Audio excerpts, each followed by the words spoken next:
Rok 1364. Kraków. To właśnie tutaj odbyło się jedno z, chyba najsłynniejszych spotkań monarchów w całej historii średniowiecznej Europy. Ten zjazd, który przeszedł do legendy, stał się symbolem potęgi i gościnności Królestwa Polskiego. Ale co jeśli ten obraz wielkiej, hucznej uczty, które wszyscy mamy w głowie, to tak naprawdę tylko kawałek prawdy? Zajrzyjmy za kulisy i zobaczmy, co tam się właściwie wydarzyło. Wyobraźmy to sobie. Kronikarze piszą o uczcie, która trwała dniami i nocami bez końca. Była tak wystawna, tak bogata, że goście dostawali dosłownie więcej niż byli w stanie sobie wymarzyć. No i właśnie ten obraz takiej wielkiej, niekończącej się imprezy utrwalił się na całe wieki. Tylko pytanie, czy to aby na pewno cały obrazek? No i właśnie tutaj dochodzimy do sedna sprawy, bo współczesna historia, ona rzuca na to wszystko zupełnie nowe światło. Sugeruje, że ta popularna opowieść, którą znamy, tak naprawdę miesza ze sobą kilka kompletnie różnych spotkań. No to co? Czas oddzielić fakty od mitów. Zanim przejdziemy dalej, trzeba zrozumieć jedną super ważną rzecz. To całe spotkanie to nie była jakaś tam impreza dla samej imprezy. Nie. Głównym celem było zażegnanie naprawdę poważnego konfliktu politycznego. Konfliktu, który groził, po prostu wojną w sercu Europy. Stawka była, mówiąc wprost, ogromna. A od czego się to wszystko zaczęło? Cóż, jak to często bywa, od słów. A konkretnie od obraźliwych słów, które cesarz Karol IV miał rzucić pod adresem matki króla Ludwika. Taki afront w tamtych czasach to była prosta droga do wojny. I faktycznie te dwa potężne mocarstwa niemal natychmiast znalazły się na wojennej ścieżce. Ale zanim armie ruszyły, do akcji wkroczył papież Urban V. Można powiedzieć, że w ostatniej chwili. Wysłał swojego człowieka, nuncjusza, który jakimś cudem zdołał przekonać zwaśnionych królów do pokojowego rozwiązania. I tutaj na scenę wchodzą arbitrzy, książę Bolko Mały i, co dla nas najważniejsze, król Kazimierz. On doskonale wiedział, jak rozegrać tę sytuację, żeby wzmocnić swoją pozycję. To było mistrzowskie posunięcie.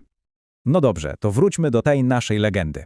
Historycy, mówiąc kolokwialnie, rozebrali ją na czynniki pierwsze. No i co się okazało? Ano to, że ten jeden wielki zjazd krakowski to tak naprawdę mit. Mit, który bardzo zręcznie połączył w jedną opowieść aż 3 zupełnie osobne wydarzenia.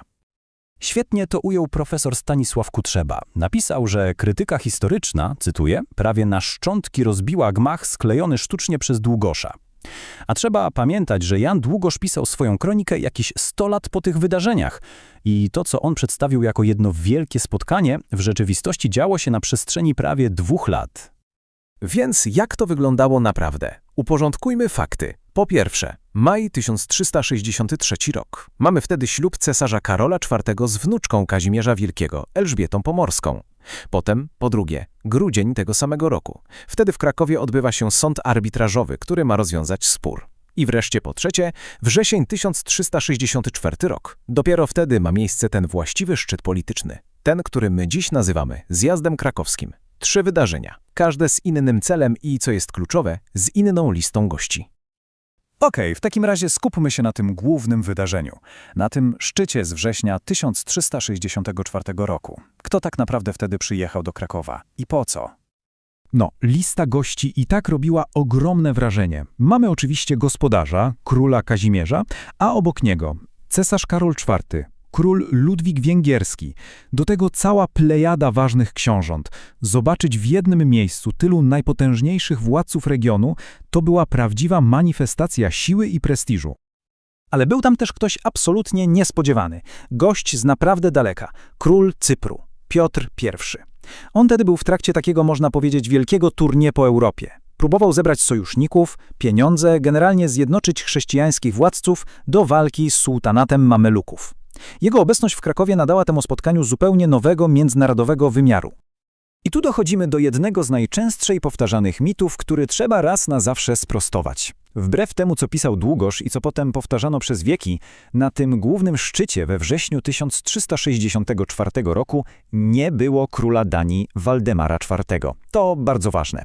On owszem był w Krakowie, ale wcześniej, w grudniu 1363 roku, przy okazji tego sądu arbitrażowego. Jego wizyta nie miała nic wspólnego z tym głównym zjazdem monarchów. No dobrze, a co z tą słynną ucztą, tym symbolem całego zjazdu? Oczywiście, że się odbyła. Była wielkim zwieńczeniem całego wydarzenia. Ale kto tak naprawdę za nią stał? Kto był jej gospodarzem? Legenda, i to bardzo popularna, przypisuje organizację tej wspaniałej uczty Mikołajowi Wierzynkowi. I zgadza się, był to niezwykle zamożny i wpływowy krakowski kupiec, bardzo blisko związany z dworem królewskim. Wszystko pasuje, prawda? No, jest tylko jeden malutki problem. Mikołaj Wierzynek, ten starszy, zmarł w 1360 roku, czyli no cóż, 4 lata przed ucztą, którą miał rzekomo wydać. Więc jak to było? Prawdziwym organizatorem był jego syn, który też miał na imię Mikołaj. Ale, i to jest kluczowe, on nie działał jako osoba prywatna, wydając swoją fortunę. Nie, on zorganizował ten bankiet jako oficjalny przedstawiciel Rady Miejskiej Krakowa. A to oznacza, że całe to wystawne przyjęcie zostało sfinansowane z miejskiej kasy. To nie był pokaz bogactwa jednego człowieka, to był pokaz potęgi i dumy całego miasta. Niestety, nie zachowało się dokładne menu z tej uczty. Szkoda, prawda? Ale mamy opisy, takie jak ten francuskiego poety, które nie pozostawiają żadnych wątpliwości. Cel był jeden – olśnić gości, zademonstrować bogactwo i potęgę królestwa. Na stołach musiały się więc pojawić najlepsze mięsa, dzikie ptactwo, ryby, najprzedniejsze wina, po prostu wszystko, co miało pokazać – patrzcie, na co nas stać. Bo koniec końców ten cały zjazd krakowski to nie jest tylko opowieść o jedzeniu i piciu. Jakkolwiek wspaniałe by ono nie było. To jest przede wszystkim historia o gigantycznym sukcesie dyplomatycznym króla Kazimierza Wielkiego. Pomyślmy o tym. Poprzez swoje zręczne mediacje Kazimierz nie tylko zapobiegł wielkiej wojny w Europie, on zrobił coś więcej. Postawił Polskę w roli regionalnego arbitra, państwa, z którego zdaniem trzeba się liczyć.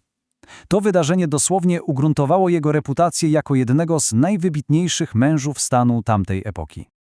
A jeśli ktoś szuka twardych dowodów na skuteczność jego polityki, proszę bardzo, w ciągu swojego panowania Kazimierz Wielki, głównie dzięki dyplomacji, a nie ciągłym wojnom, podwoił terytorium Królestwa Polskiego. To jest po prostu niesamowite osiągnięcie. Albo weźmy tę liczbę 50. Mniej więcej tyle zamków zbudował lub ufortyfikował Kazimierz Wielki. To właśnie stąd wzięło się to słynne powiedzenie, że zastał Polskę drewnianą, a zostawił murowaną. To nie była tylko poezja. On stworzył realny, solidny system obronny i administracyjny dla swojego coraz potężniejszego państwa. A więc jaki jest ten najważniejszy wniosek? Taki, że chociaż legenda skupia się na tej jednej wspaniałej biesiadzie, to prawdziwe, historyczne znaczenie zjazdu krakowskiego leży w jego polityce, w jego skutkach. To był ten moment, w którym Polska na dobre weszła na europejską scenę jako mocarstwo, jako siła, z którą każdy musiał się liczyć. Ta cała historia zjazdu w Krakowie doskonale pokazuje, jak potężne potrafią być opowieści, jak legendy, powtarzane przez stulecia, kształtują nasze wyobrażenie o przeszłości. I to nieuchronnie prowadzi do pytania, ile innych takich historycznych faktów, które wszyscy znamy, to tak naprawdę zręcznie skonstruowane mity, które po prostu przetrwały próbę czasu?